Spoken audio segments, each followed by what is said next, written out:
Welcome to Financial Repression Authority's Roundtable Insight, where the best fund managers, economists, and industry leaders discuss the key investment issues and challenges in the current macroeconomic environment.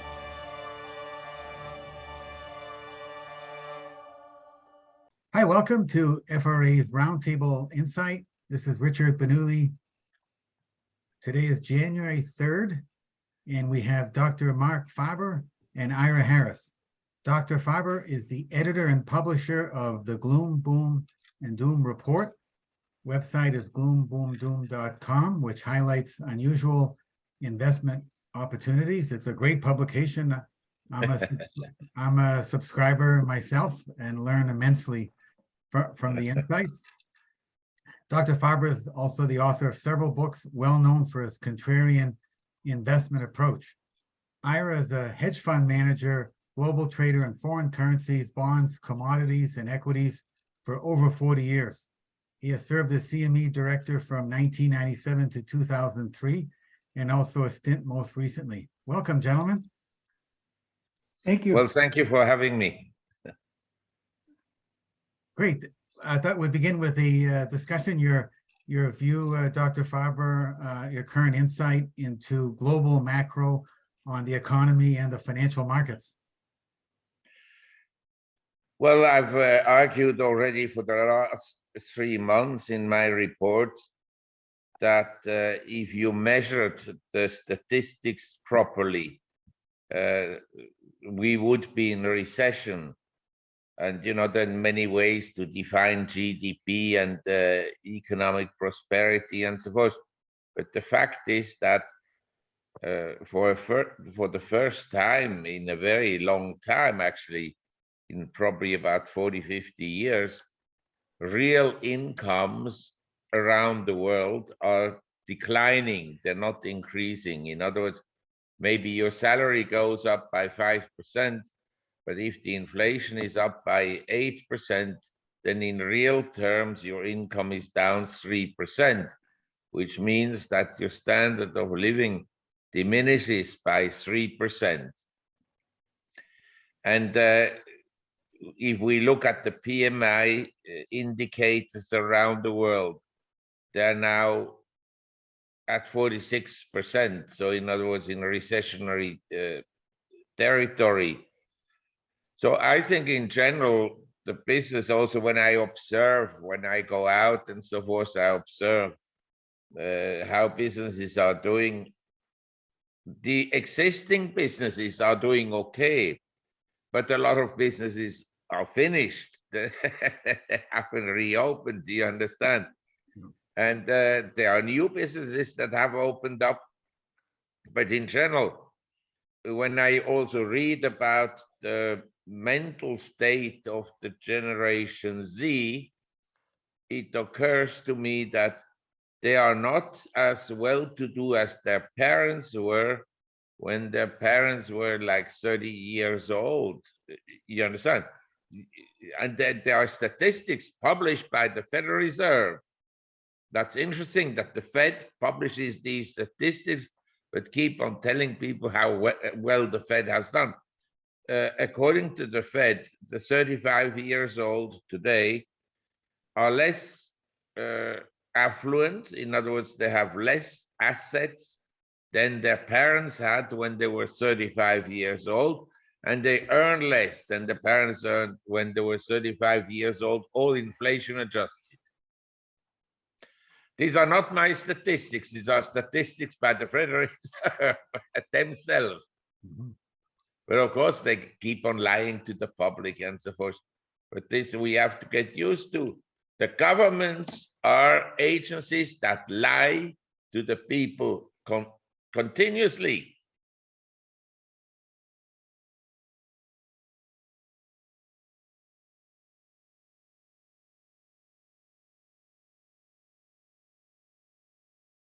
Interesting. And your thoughts, Ira, for initial thoughts? Yeah, I'm not as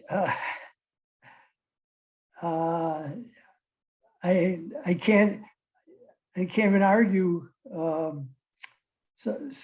I mean, nor would I want to. But you know, somebody when they heard that I was going to be on with Dr. Faber, with you, Richard, they posed a question to me and to myself, but I would pose it back to Dr. Faber with in this realm is, are we embarking on a stagflationary period in the US because fiscal policy is working at cross purposes of monetary policy? And is this going to get us into that type of trap where we keep trapping ourselves because there's fiscal stimulus, the Fed's trying to slow things down, and yet there's more fiscal stimulus. And of course, the more things slow, especially with this administration, the more they will push for fiscal stimulus. And now, so do you see that, playing out because of the cross purposes of what's going on? Well, I think that if you think it through, the more fiscal stimulus there is, the more expansion of the government there is, the less growth there is, because growth comes from private initiatives, not from government programs. And I think the larger the government becomes within the economy, the less growth you will have. I mean, if we look at the period 1800 to 1900 in the US, when the government expenditures in all the European countries and in America was less than 9% of GDP, there was much stronger growth in those days. Now, someone will say, well, it was a period of injustices and so forth. I think we have today exactly the same injustices as we had then, maybe even more, and less economic growth and less opportunities. So I'd say, please, US government, spend more and more fiscal stimulus, because that will kill your economy in the long run. In the long run, it will be state-owned. That's the recipe for complete disaster. But the socialists, they love it. If I could They follow up, want more government. All the young people say, well, the government has to do more for us. And there are people in the US, affluent people, they support the socialists. They give money to the socialists and so forth to expand their power.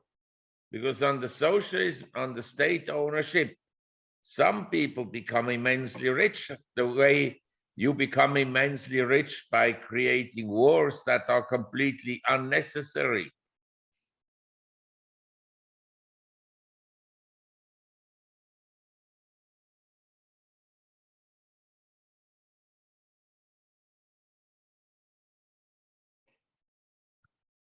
Ira, you wanted to ask a yeah, so related? Yeah. So this is going to take us down a road, and I know Dr. Faber is really good with this.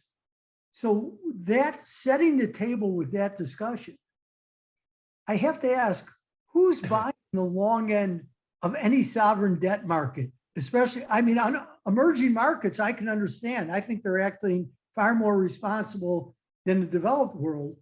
Who would be buying US treasuries longer than two-year duration? Who would be buying European debt? Who's buying this? Well, I have to say that I run a bond portfolio at all times because it's part of the diversification. But of course, it's not a bond portfolio with a maturity of 30 years. The average maturity is more like 4 or 5 years or even less. It varies a bit. And so within the allocation of bonds, I occasionally buy the long-term treasury ETF, TLT, which I trade.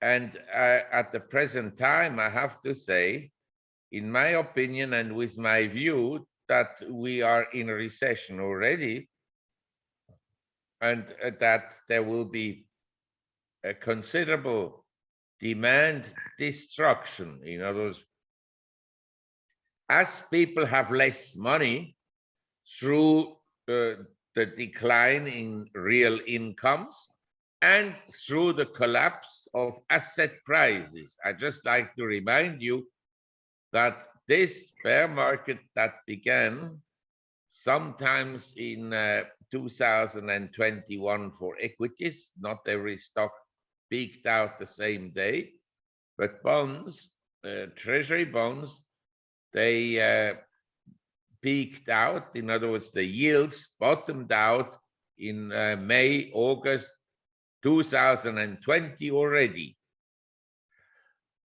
And this bear market is unusual because if you look at 2007, 2009, and you look at 2000 to 2003, and you look at 1973, 74, and 81, 82, equities went down, but bonds rallied. This bear market, the beauty of it is that bonds have also collapsed. And the wealth destruction among the pension funds, most of which are run by incompetent people anyway, but the wealth destruction in the pension fund industry is huge. The unfunded liabilities have gone up dramatically. And so now with the yield on treasuries at a certain level and stocks still at very high prices historically seen, I think that the Fed sometimes this year in 2023, they will realize that they tightened precisely at the wrong moment and that they have to ease again. And then in expectations of this, bonds should rally. And I would say that inflation is a funny thing. I mean, you raised the issue of the inflationary cycle. Yes, I believe that we are in an inflationary cycle that will probably exceed the highs of inflation we had in the 70s, and that bond yields in America, bond yields move in long cycles. We can call them Kondratiev or whatever, but they're long cycles. So we had a peak in interest rates in 1980, and now in 81 actually, and now we had a low in 2020, and from here on interest rates will go up in the world. There's no question about this. Now, how steep they'll go up, who knows? And in the 70s, they went up and then down again, up and down and so forth. So there were lots of trading opportunities in bonds. And I think we are now at the juncture where there's some trading opportunity, but not a dramatic opportunity because yields are so low. And actually related to that on the equity side, do you see, you mentioned the 1970s, do you see a repeat now of the 1966 to 1982 timeframe for the equity markets? I mean, some observers have said we may go as low as 3,000 on the S&P 500 index, but do you think maybe we don't go that low, but in real terms, we do? Yes, I think the 66 to 82 period is unusual because the market didn't move up for all the period. But we have to, or I have to remind people, because I lived through that period, that there were huge moves in markets, you know? And also in commodities. We had a big move between 69 and 73 in wheat, corn, soybeans, and then until 77 in coffee and cocoa, and then finally in gold and silver between 78 and 80. So it was not a uniform movement. And during the period, oil and oil-related and energy stocks performed very well. The drillers were star performers and so forth. And companies that never came off the ground, like Dome Petroleum. Since you're in Canada, that was the big thing at the time. It was like Tesla. People didn't know how much they would go and earn, but it was a big thing. Interesting. So I think we are in a difficult period for asset markets. I think the investor should ask himself not how much and how much should I earn and in what kind of instruments should I earn it, but what is the best way not to lose anything? That is the question, in my view. Because the S&P, the problem of the S&P, it's still overweighted by technology. Now, these technology stocks, some of them are oversold, and they can rebound and push up the S&P a bit, but they're not going to go back up to new highs anytime soon. It will, maybe they'll never make new highs. Like Intel peaked out, and Cisco, they peaked out in the year 2000. They haven't made a new high. I can tell you, I can give you hundreds and thousands of stocks around the world. They peaked out at some point and never made new highs, never. But of course, the public is told, oh, stocks go up in the long run. Yeah, they maybe, but different stocks, not always the same. Yeah. Yeah, very interesting observations. Your thoughts, Ira? Well, you know, to pick up on that, so if we go from 1966 to 81, let's say, which is an interesting period, and part of it I was in university, and part of it I was on the trading floor learning how to.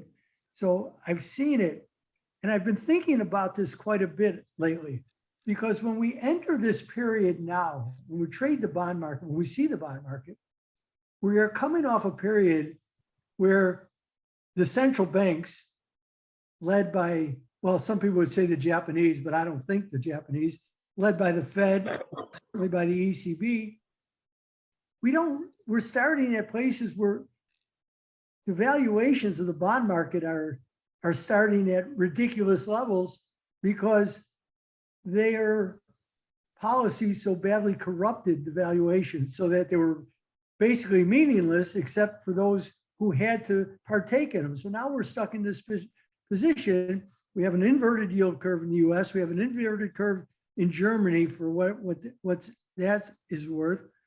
And we're looking at these, and you know, I look at the long end of the bond market, and because we've been at preposterous levels and really nobody has a real good handle on what the valuations, and I use this word in its true philosophical sense, ought to be, we're groping in the dark in many, many ways.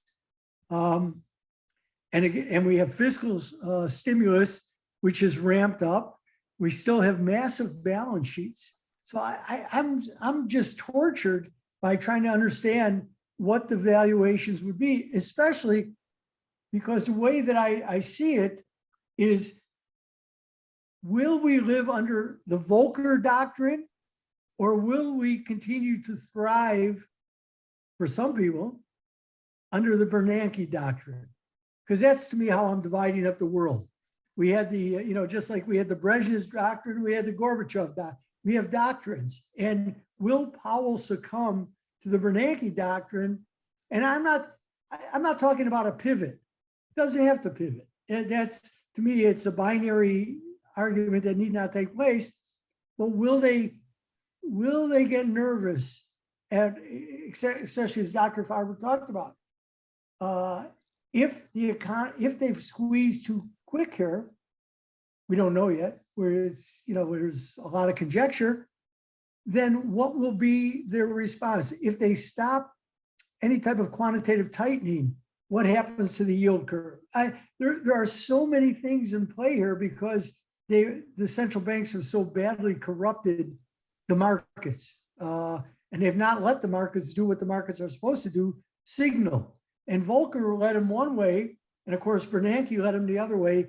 And I just question, is Powell captured by the Bernanke doctrine, or does he really want to be Volcker? I don't think he can, because to me, Volcker couldn't be Volcker, as I say, because the amount of debt that Volcker would have to deal with in creating the policies that he had, I think that we would have seen I mean, we lived through and I'm old enough to know that because I lived through two of the recession, but we would have lived through a 1930s type of economic downturn had Volcker had the overhang of that massive amount of debt.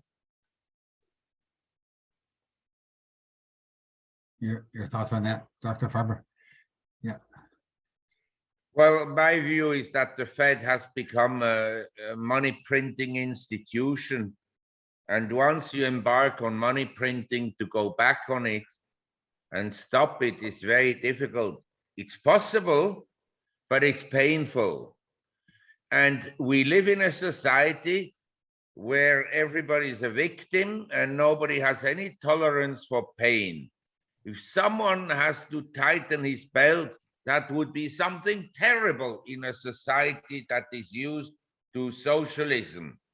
So they keep on printing money, they'll keep on expanding government programs, and as a result of these two interventions, the economy keeps on contracting in real terms, period. But that's what they want. They love it. And wealthy people support all this because they can make money out of it. And some pathologically sick people who are power hungry, they like the power of intervening into the economy. The free market is gone, doesn't exist anymore. The SEC is an institution to protect wealthy people against the ordinary investor. And Ira talks about the markets are corrupted. No, the people that look after the markets are corrupted. The Fed governors, the Fed employees, the healthcare industry is all corrupted. It's not the markets that are corrupted. The people that look after these markets are corrupted. The politicians are corrupted and liars. We have now a beautiful example in the case of Mr. Santos. But people are so used to the lies of politicians that they accept it. They say, what's new? Biden is a liar, Trump is a liar, Bush was a liar. They're all liars. It's wonderful. And in Europe, in Germany, what do you make of the bond market there? Do you also see technology companies there beginning to relocate to places like Brazil and China, much like BASF has recently announced? Do you see that as a trend? Yes, I mean, there's the environment for business in Europe is poor, and equally the politicians are also of poor quality, actually of very poor quality.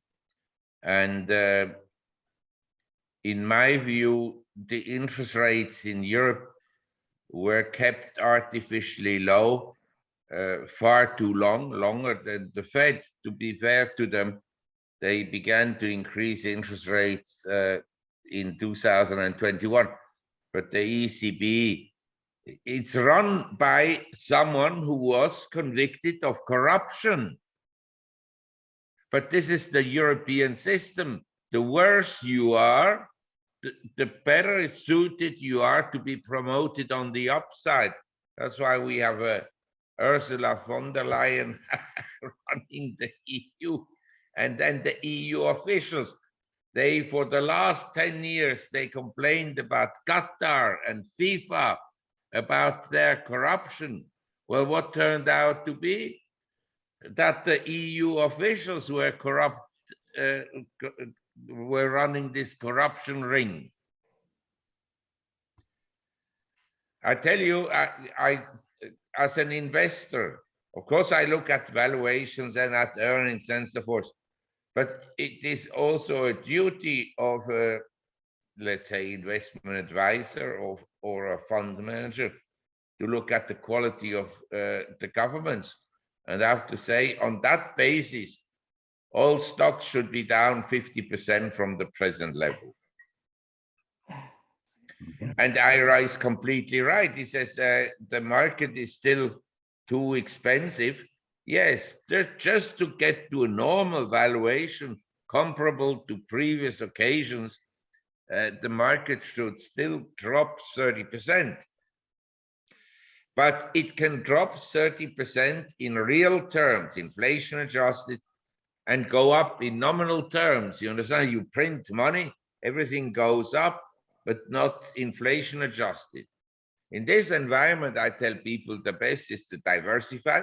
You need to have some assets in emerging markets outside the jurisdiction of the axis of evil comprising the US, Australia, the UK, Canada, and have the money in jurisdiction in Asia and in Latin America and so forth. And you have in emerging markets actually opportunities that are brilliant. Last year, 2022, at the beginning, I was talking about Turkey. Then some Turkish people told me, well, everything is so bad, it will never go up. Well, the market was up close to 100% in US dollars in 2022. And this year, maybe Hong Kong will have a big move. And China. I think the sentiment about Hong Kong, I mean, I live there on and off, and I still have an office, although I live in Thailand. But I moved to Hong Kong in '73. I've never been seen sentiment this negative as it is at the present time. Well, in recent days, it's improved because the market has gone up. It's already up 30% from the lows. But this is the type of moves that we will have, this volatility. Maybe like in the 70s, the market moved sideways, but 1 year, this group of stocks shoots up 30%, and then the next year, this one, and the other group drops 50% and so forth. So you will have to be kind of relatively flexible. Mm-hmm. And you like also Brazil and Argentina? Yes, I think Brazil is probably going to be a buying opportunity sometimes in the next 3 months. It's already been weak, but I think people are too negative about the Lula regime. I mean, it's not going to be a great regime, but stocks are relatively low, also in Argentina. And geopolitically, you know, some of my friends who are well informed, they think we're headed into World War III. So this is not my view, but some of my well-educated friends believe that. And in this case, probably to have assets in Latin America is probably going to be desirable. And your thoughts, Ira? Well, I mean, these are, so, but it begs a lot of questions. So in Europe, I know that Dr. Faber and I are absolutely in agreement. What's going on there is, again, why would you buy sovereign debt? And not only are you buying sovereign debt, but we're back into the same stupid game. But Dr. Faber has no problem explaining that because they're just corrupt. So why does sovereign debt under BIS have a zero risk weighting, right? That's all sovereign debt is the same. And I would probably argue that, as Dr. Faber would, that the emerging market is probably a better place because at least they're paying you for the risk that you're taking. You're not getting paid at all. And yes, I know that Christine Lagarde inherited everything from Draghi, but she was brought in not for her financial and economic expertise, but for her political expertise and being able to kind of navigate this. But I thought it was interesting last week that Klaus Knot from the Dutch central bank actually said in a statement that more than a third of the members of the ECB at the last meeting were in favor of 75 basis point raise, which I thought was interesting because they don't put out their vote totals. But that tells you about what's going on there. And and she's under great stress. But the question becomes, and this was asked by another very good friend of mine, Kevin McCarthy, can Germany make it without China? Is Germany, I mean, they're so heavily involved investment wise, and they exist with China. Can Germany make it without China, Dr. Faber? Yes, the question is, can the US make it without China? I'm not so sure. Apple can't make it without China. Even if they produce in India, they need Foxconn to produce it. So anyway, the point is, we can go back to the Stone Ages. That's what the environmentalists want. They don't want Europe to buy Russian oil. They don't want Europe to buy natural gas from Russia. It's a lunacy. It's the best economic conditions are for trade to be between two regions or two countries that are completely different. Russia doesn't have consumer goods and technology the way Europe has it. And Russia has the resources which we in Europe don't have. This is the perfect union. And it's been a perfect union for centuries because Russia and Europe culturally are much closer than Europe and the US. And so as we move around, and so we go from the Eurasian landmass, which, I mean, this has been where history has been locked in for quite a long time. But when you see what's going on, does that, because all of a sudden I look at the world and I see what's going on and I get very bullish Japan, which is not easy to do. But the weak yen, I mean, when the yen went up to 150 yen to the dollar, I thought it was preposterous. You were handing the keys to the back to Japan, which they were missing. But even with the yen where it is, I read one article after another. Here, I have them in front of me. Last chance to make Japan a semiconductor superpower. Japan corporate pre-tax profits hit record, CapEx up 10%. So things are going on in Japan, and Japan is, and then, from we got, it seems to be the word of 2023 is Zeitenwende, right? Everybody's talking about a historic turning.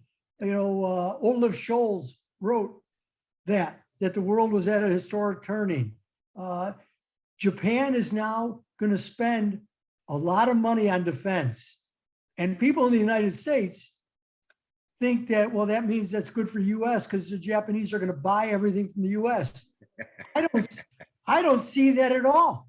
Japan can turn a key tomorrow and ramp up their defense industries and actually start competing with everybody else in the world. So how do you see that? Well, I'm against the weapon industry anyway, because the more weapons you sell and the more weapons you place around the world, the more likely they will be used by some generals and so forth. So I'm a pacifist in this respect. I'm against any war and wars. All the wars that have occurred, none of them has ever made any sense. The people who fight in the trenches and so forth, they die, and the people who send them there, they sit in comfortable chairs in bars and restaurants and in their offices and so forth. It's a horrible business, and I oppose it very strongly. And I think that it was a huge mistake of the West not to accept the fact that Ukraine should not be a NATO member, which was agreed right from the start when the wall broke in '89, that NATO wouldn't expand towards the east. But it's expanded, and I don't know, they just want to destroy Russia and they want to destroy Europe. I'm with you. I'm glad to hear, because I don't own one defense stock. I've never bought one. I'm an Eisenhower, you know what? The military industrial complex, and the beginning of bad budgeting begins with the defense budget, in my estimation. That's the way I feel. So, yeah, you know, but Japan is going to be ramping up its defense spending.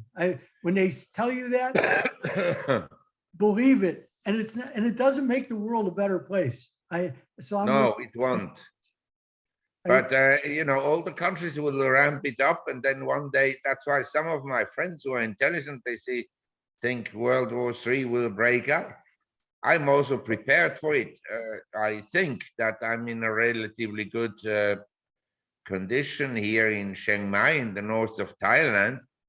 But of course, this is a sensitive area because in the north we have China, and in the west we have Burma, and in the east Laos, Cambodia, and Vietnam. And so how this will play out, I don't know. I'm lucky I'm an old man, so I don't have to see all the disasters that are going to happen. But I mean, I'm just reading about the prehistoric times. And there were times when the climate got hot and then it got cold and we had ice ages and so forth. And then there were gigantic volcanic eruptions that destroyed everything, but everything, all lives, because the ground was covered everywhere by a meter of lava and ashes. And so we'll have lots of disasters. This is also documented in the Bible that there were from time to time natural disasters, and it will happen again. The tragedy, I was just looking at a documentary about R.J. Oppenheimer. He's the creator kind of the nuclear bomb and so on. I mean, he created a bomb, but once he had created it, he was very depressed about it because he saw the dangers. And we are the first generation of humans that have it in our power to destroy ourselves entirely. That we had this power before through socialism and so forth, and that it destroyed a lot of things. The Bolsheviks in Russia were a disaster, much more cruel than the Germans ever were. that should be noted duly. And you know what? And with what's going on in Ukraine, when Putin raises the issue of tactical nuclear weapons, people just kind of like brush it off. I don't brush that off. You know, Henry Kissinger did his graduate thesis on foreign policy and tactical battlefield nuclear weapons. These are not to, I listen to people talk about them like, you know, it's the weather forecast. No, once you go down that road, you have let a genie out of this bottle that is very dangerous. So, you know, where are we going to go here? Where are we going to go here? How does this end? I have no idea. But yeah, we don't know. We don't know. No, we but don't. One thing is sure, Putin cannot afford to lose the war. Yeah, he can afford to have a peace treaty that somewhere, somehow gives him some face, that Russia keeps, say, the Crimea island, and which is important strategically for Russia. It's not important strategically for the US or for anyone else, but you know, a negotiated settlement would be the best option because you don't want Ukraine to win the war either. It would be a very bad option. And so at a macro level, Dr. Faber, do you then see like the world dividing perhaps into two, like a bipolar world, the World Economic Forum based countries versus the Belt and Road Forum based countries? And if so, what are the implications, right, to the financial? Well, I mean, I'd like to answer this question the following way. As you know, the World Cup final, FIFA World Cup final, was one of the greatest sporting events ever. Much bigger than the Super Bowls and things like this. Are you hearing me still? Yes. Okay, because the picture got stuck somewhere on your side. Anyway, it was the biggest sporting event ever and one of the most thrilling football matches. And the whole world, that I can say, the whole world was happy that Argentina won and not a NATO country.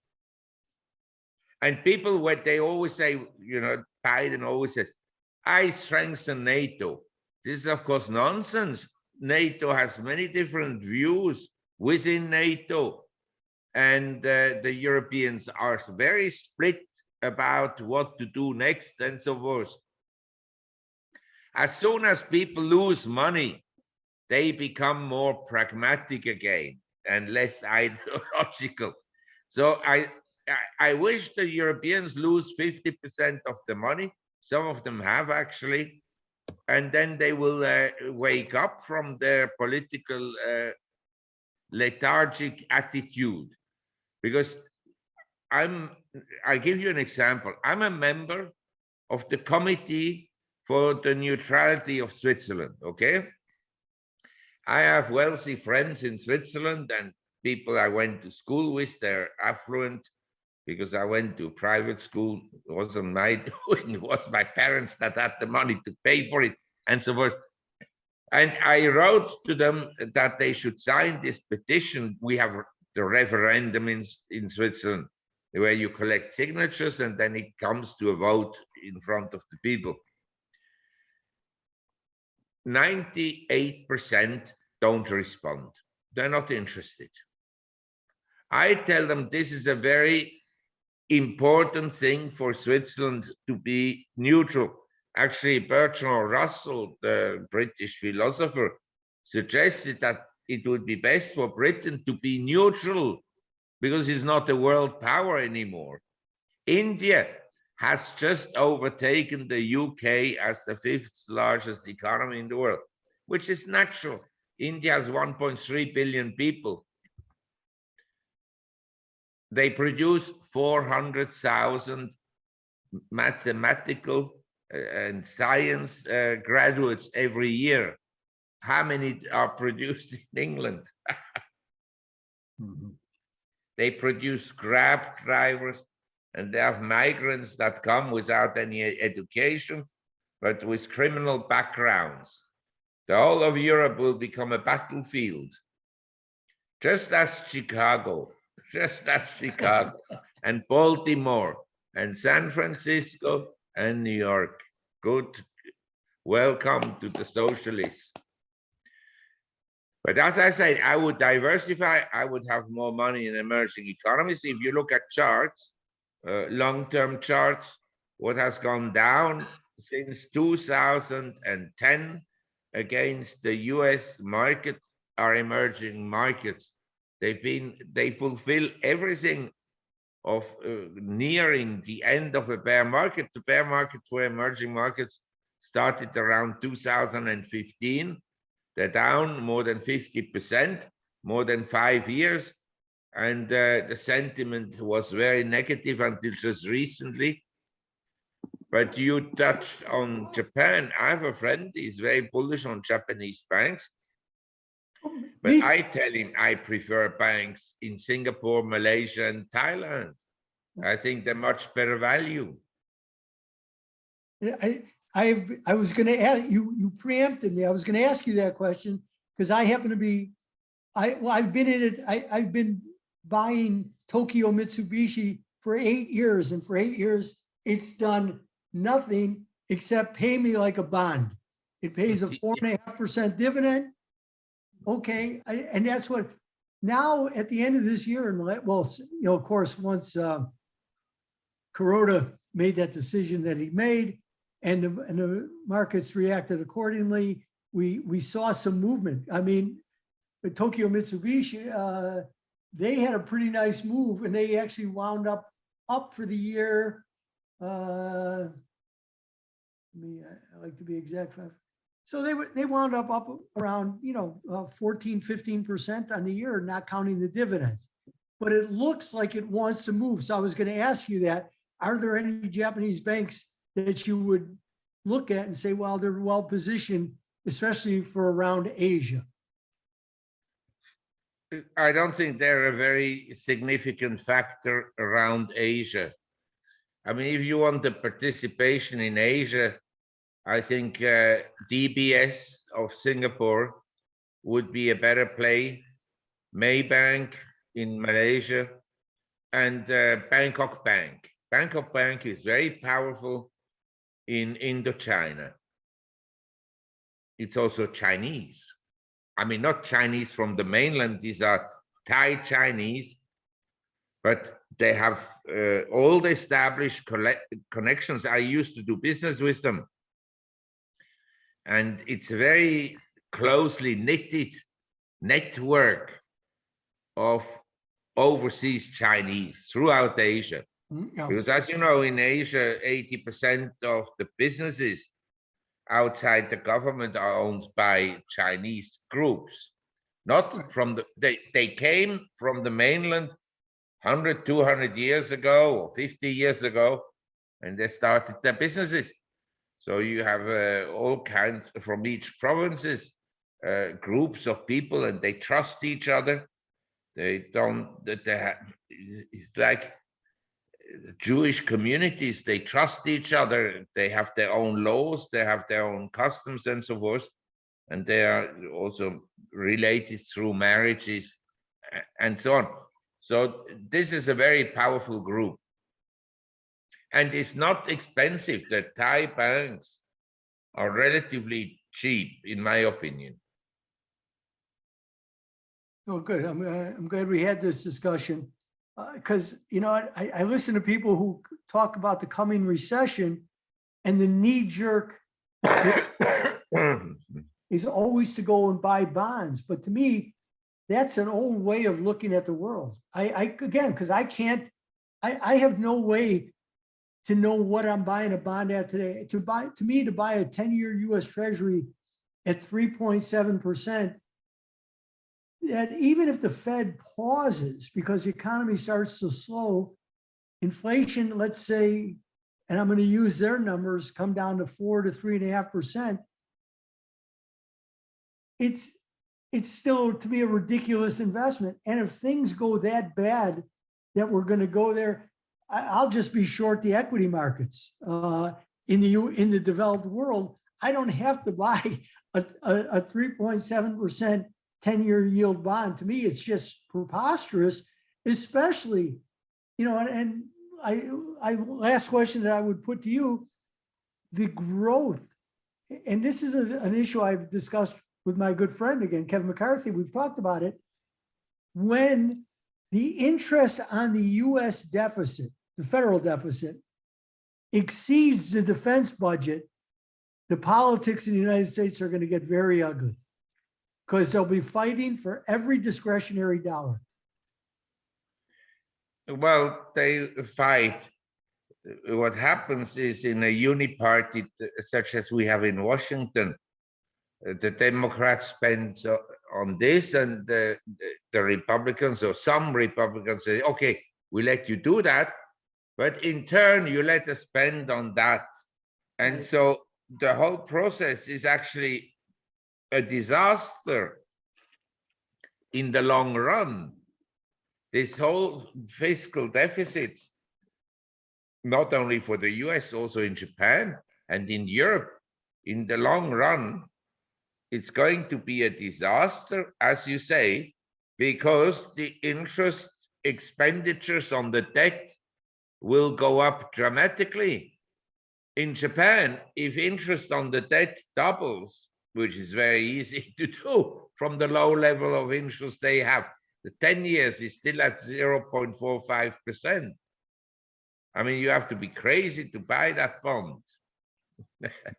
Yeah, But I agree with you that's why I'm telling people, whatever you do, you should prepare yourself not to make money. You should think of, how do I lose the least? And the threat is the government, because the government, if they could lock up people, they can come and say, look, you have gold, emergency measures, we need to collect your gold. You have gold shares, they need to be nationalized, and so forth and so on. Wealth taxes, and you have a house, rent control, a complete disaster for any real estate market. I tell you, the biggest threat to any living person are governments and the bureaucracy. They do not represent individuals, they represent themselves. It's a power, an evil power, period. It's all been written down in books for the last 100 years, nothing new. Mhm. But I'm sorry, I will need to leave because I need to do some work from time to time to support this is my modest work. lifestyle. This is work.